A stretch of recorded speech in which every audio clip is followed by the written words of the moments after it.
Hello guys, அனைவருக்கும் வணக்கம். இன்றைய தினம் 14/9/2024 ஒரு சில முக்கியமான செய்திகளை பார்க்கலாம். ஸோ இந்த ஃபர்ஸ்ட் பேஜ்லாம் நம்ம ஸ்கிப் பண்ணலாம் அட்வர்டைஸ்மெண்ட்ன்றதுனால. ஸோ இங்கெல்லாமே ரொம்ப இம்பார்ட்டண்ட்டான விஷயம் இல்லை. சென்னை, தமிழ்நாடு, ஸோ அந்த மாதிரி ஸ்பெசிஃபிக்காக இருக்கிற இடத்துங்களில் ஸோ நம்ம இதெல்லாம் ஸ்கிப் பண்ணிடலாம். ஸோ நார்மலாக நம்ம நியூஸ்க்கு ஸ்ட்ரெயிட்டாக போயிடலாம். நார்மலாக நியூஸ்ன்னு இருக்கு இல்லையா, ஸோ இங்கே போயிடலாம். இங்கே வந்து பார்த்திங்கன்னா ஆக்சுவலி இது வந்து கொஞ்சம் இம்பார்ட்டண்ட்டான விஷயம் தான். Rights group slams centre over delay in filling NHRC post அப்படின்னு கொடுத்துருக்காங்க இல்லையா. ஸோ இந்த என்ஹெச்ஆர்சி அப்படின்றது என்னென்னு பார்த்திங்கன்னா நேஷ்னல் ஹியூமன் ரைட்ஸ் கமிஷன் அப்படின்றது நம்ம நிறைய பேருக்கு தெரியும். ஸோ இது வந்து இதை பற்றி ஆக்சுவலி இங்கே பேசலான்றது ரொம்ப இம்பார்ட்டண்ட்டான ஒரு விஷயமாக நான் வந்து கருதினேன். ஸோ அதனால தான் நான் இந்த நியூஸ் ஆக்சுவலி எடுத்துக்கிட்டேன். ஸோ ஹெட்லைன்ஸ் பிரகாரம் பார்த்திங்கன்னா நிறைய என்ஹெச்ஆர்சியோட போஸ்ட்டு வந்து காலியாகவே இன்னுமே இருக்குது. ரொம்ப நாளாக வந்து ஃபில் பண்ணப்படாமல் இருக்குது அப்படின்ற மாதிரி மென்ஷன் பண்ணியிருக்காங்க அங்கே அந்த டிபார்ட்மெண்ட்டில் இருக்க போஸ்டெல்லாம். ஸோ அதை பற்றின ஒரு நியூஸ் தான் இருக்குது. ஸோ ஆனால் நம்ம எக்ஸாம் பாயிண்ட் ஆஃப் வியூவில் என்ஹெச்ஆர்சி அப்படின்னா என்ன, ஸோ அது ஃபுல்லாக நம்ம வந்து தெரிஞ்சுக்கலாம். ஸோ அந்த போஸ்ட்டு அப்படின்னும் போது இங்கே போஸ்டிங் பற்றி அவங்க போஸ்டிங் லேட் ஆகுது அப்படின்ட்டு மென்ஷன் பண்ணியிருக்கும்போது அப்போ அட்லீஸ்ட் நம்ம என்ஹெச்ஆர்சி பற்றி ஃபுல்லாக தெரியலைனா கூட நம்ம அதோட எத்தனை போஸ்டிங்ஸ் இருக்குது, ஸோ அந்த மாதிரி வந்து நம்ம தெரிஞ்சுக்கணும். ஸோ இந்த என்ஹெச்ஆர்சி மொத்தமாகவே வந்து பார்த்திங்கன்னா ஆக்சுவலி ஒரு chairperson and then 5 full timer, அதாவது ஃபுல் டைமராக அந்த இதுக்காகவே இருக்கவங்க, அண்ட் தென் 7 டீம்டு மெம்பர்ஸ் வந்து இருக்காங்க. ஸோ இது ஆக்சுவலி எப்படி ஸ்டார்ட் பண்ணப்பட்டதுன்னு பார்த்திங்கன்னா protection of human rights act PHRA அப்படின்னு சொல்லப்படுற protection of human rights act 1993 வந்து அந்த ஆக்ட் மூலிமா இது வந்து ஆக்டுக்கு எடுத்துகிட்டு வந்திருந்தாங்க. ஸோ இந்த என்ஹெச்ஆர்சி அப்படின்றது. ஸோ இதில் நிறைய பாரிஸ் பிரின்சிபல், அப்புறம் universal declaration on human rights, UN charter, so இந்த மாதிரி பல விஷயங்கள் வந்து ஆக்சுவலி ஒரு பேஸ் பண்ணி தான் நம்ம வந்து பண்ணியிருந்தோம். பட் ஆனால் வந்து நம்மளுடைய என்ஹெச்ஆர்சி அப்படின்றது வந்து பார்த்திங்கன்னா UN அந்த இதில் வந்து நம்ம பிளேஸ்மெண்ட் வரல. ஸோ UN சார்ட்டர், ஸோ அது யூனிவர்சல் டிக்ளரேஷன் ஆன் ஹியூமன் ரைட்ஸ்ன்னு இருக்கு இல்லையா, ஸோ அதில் வந்து நமக்கு வந்து இன்னுமே வந்து ரெக்கக்னிஷன் கிடைக்கல. ஏன் வந்து ரொம்ப நாளாக ரெக்கக்னிஷன் இல்லாமல் இருக்குது நம்மளோட என்ஹெச்ஆர்சி, அது ஏன்றதையும் நம்ம பின்னாடி வந்து பார்க்கலாம். ஸோ ஆக்சுவலி இந்த ஒரு சேர்பர்சன், ஒரு 5 full timer and then 7 deemed members. சேர்பர்சனுடைய குவாலிஃபிகேஷன் எலிஜிபிலிட்டி என்னென்னு பார்த்திங்கன்னா ரிட்டையர்டு ஜட்ஜ் ஆஃப் சுப்ரீம் கோர்ட்டோட ரிட்டையர்ட் ஜட்ஜாக இருக்கணும். ஸோ தென் 5 ஃபுல் டைமர் அவங்க வந்து பார்த்திங்கன்னா ஒருத்தர், அந்த 5 பேர் இருக்காங்களே, ஸோ அதில் ஒருத்தர் வந்து பார்த்திங்கன்னா ஜட்ஜு, சுப்ரீம் கோர்ட்டோட ஜட்ஜாக இருக்கலாம். ஸோ இன்னொன்று வந்து சீஃப் ஜஸ்டிஸ் ஆஃப் கோர்ட்டாக இருக்கலாம். மீதி 3 பேர் வந்து பிரசிடெண்ட்டால் தேர்ந்தெடுக்கப்படுவாங்க. ஸோ அதுலேயுமே வந்து ஒருத்தர் வந்து பார்த்திங்கன்னா உமனாக இருக்கணும் அப்படின்ற ஒரு க்ரைட்டீரியா வந்து இருக்குது. ஸோ இதெல்லாம் பேஸ் பண்ணி தான் இது கண்டக்ட் பண்ணுவாங்க. ஸோ அந்த இதை தாண்டி அந்த 7 டீம்டு மெம்பர்ஸ் வந்து பார்த்திங்கன்னா national commission for BC, national commission of SC, national commission of ST, national commission of minorities and protection of child rights, அப்புறம் வந்து பார்த்திங்கன்னா உமன் அண்ட் டிசேபிலிட்டிஸ். ஸோ இந்த எல்லாத்தோட நேஷ்னல் கமிஷன் வந்து பார்த்திங்கன்னா இந்த 7 டீம்டு மெம்பர்ஸில் வந்துடுவாங்க. ஸோ இதுக்கு தனியாக அப்பாயின்மெண்ட் அப்படின்றது இருக்காது. மோஸ்ட்லி வந்து அந்த நேஷ்னல் கமிஷன் அவங்க அந்த போஸ்டிங்கில் இருக்கவங்களே ஸோ இந்த 7 டீம்டு மெம்பர்ஸாகவும் ஆகிறது டியூவல் ரோல் மாதிரி தான் இருக்கும். ஸோ அவங்களோட ரோலே இங்கேயும் இருக்கிற மாதிரி இருக்கும் ஜஸ்ட்டு. ஸோ இது எப்படின்னு வந்து பார்த்திங்கன்னா மெயினாக பிரசிடெண்ட்டு தான் வந்து சூஸ் பண்ணுவாங்க. ஸோ அதுக்கு அவங்க யார் சஜஷன் கேட்டு சூஸ் பண்ணுவாங்க. So prime minister and then speaker of Lok Sabha, current அஃபேர்ஸோட மினிஸ்டரு, அண்ட் தென் அப்போசிஷன் டீமோடைய லோக்சபா அண்ட் ராஜ்யசபா 2 பேரோடைய அப்போசிஷன் டீமோட leader, and then deputy chairman. So இந்த மாதிரி ராஜ்யசபாவில் இருக்க டெப்டி சேர்மேன். ஸோ இந்த மாதிரி பல மெம்பர்ஸஸ் கலந்துரையாடி பிரசிடெண்ட்டால் வந்து தேர்ந்தெடுக்கப்படுறவங்க இந்த 7 மெம்பர்ஸுமே. ஸோ இந்த மாதிரி பேசிக் இன்ஃபர்மேஷன் வந்து நம்ம தெரிஞ்சுக்கணும். ஸோ கிட்டத்தட்ட வந்து பார்த்திங்கன்னா அவங்க ஒரு டைம் உள்ளே வந்துட்டாங்கன்னு பார்த்திங்கன்னா 3 வருஷம் வந்து அவங்களோட ரோல் வந்து ப்ளே பண்ணலாம். அப்படி இல்லை, இன்னொரு க்ரைட்டீரியா இருக்குது, 70 அவங்களோட ஏஜ் 70 வரைக்கும் அவங்க வந்து அந்த இதில் என்ஹெச்ஆர்சியில் இருக்கலாம். ஸோ இதை தாண்டி வந்து நம்ம ஏதாச்சும் ஒரு வேளை அவங்க ஏதாச்சும் மிஸ்யூஸ் பண்ணாங்க அப்படின்னா ஸோ அந்த கான்ஸ்டியூஷன் பிரகாரம் அவங்கள ரிமூவ் பண்ணுறது, ஆக்ட் பிரகாரம் நம்ம வந்து அதை டீல் பண்ணிக்கிறதுக்கும் வாய்ப்புகள் இருக்குது. அப்படின்றத வந்து மென்ஷன் பண்ணியிருக்காங்க. ஸோ இதை தாண்டி இந்த என்ஹெச்ஆர்சியோட ரோல் அப்படின்றத தெரிஞ்சுக்கிட்டது ரொம்ப இம்பார்ட்டண்டான ஒரு விஷயமா இருக்குது. கிட்டத்தட்ட சிவில் கோர்ட்டுக்கு ஈக்குவலாக வந்து நம்ம எடுத்துக்கலாம். அதாவது இப்போ நார்மலாக பப்ளிக்கில் வந்து ஏதாச்சும் கேஸ் போயிட்டுருக்குன்னு வச்சுக்கோங்களேன். ஸோ அது வந்து யாருமே வந்து அதை கேஸை வந்து அவங்க கம்ப்ளைண்ட் பண்ணாமையே இவங்களே தானாக வந்து எடுக்கலாம். ஸோ அந்த இது வந்து பார்த்திங்கன்னா சாவோ மோட்டோ நோட்டீஸ் அப்படின்ற மாதிரி சொல்கிறாங்க.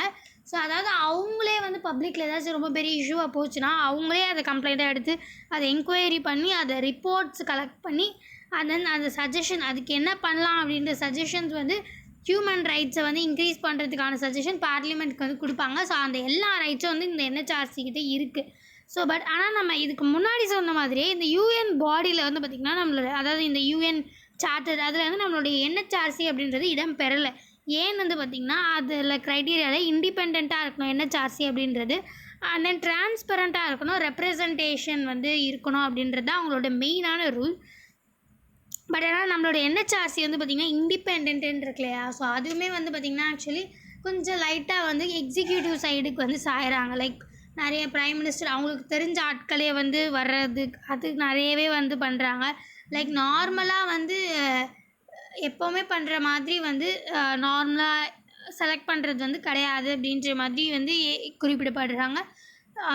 அப்படின்லாம் வந்து நம்ம வந்து அதனால தான் யூஎன் பாடி வந்து அக்ரெடிடேஷன் கொடுக்கல அப்படின்றத நம்ம வந்து இங்கே மென்ஷன் பண்ணுறோம்.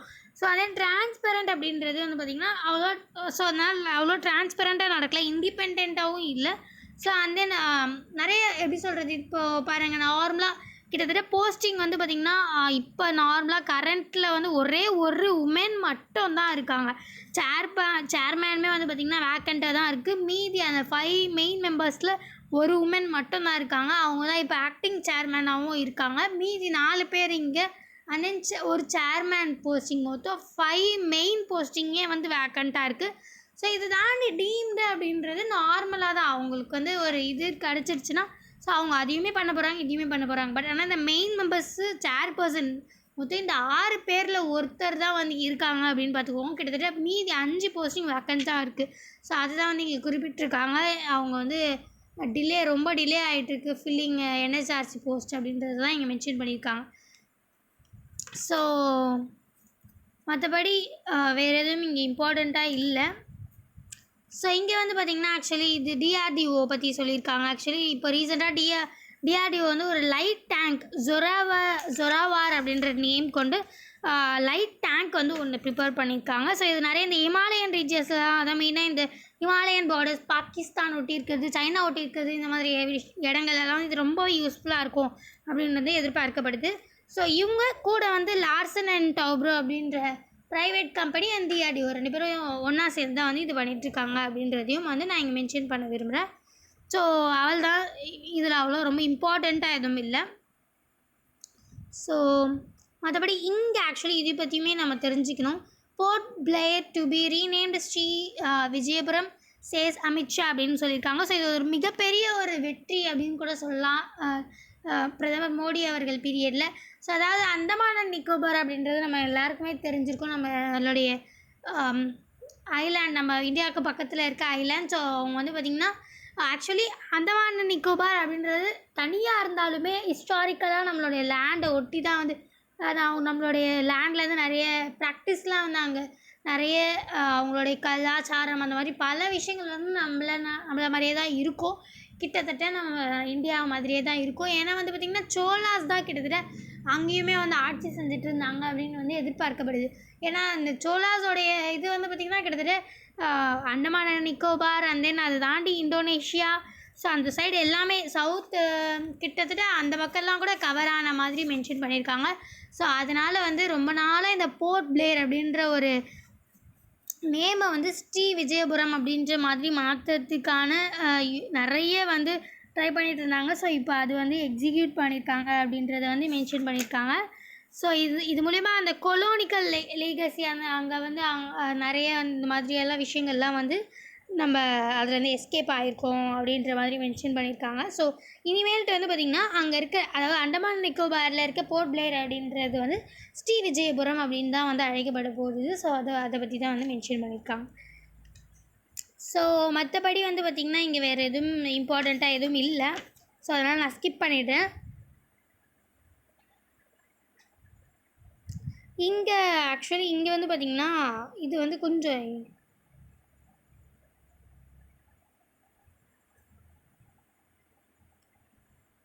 இம்பார்ட்டண்ட்டான விஷயம். So China defence minister calls for negotiation in conflicts அப்படின்னு கொடுத்துருக்காங்க இல்லையா. ஸோ இது ஆக்சுவலி வந்து நம்ம இதுக்கு முன்னாடி நிறையவே பார்த்துருக்கோம்.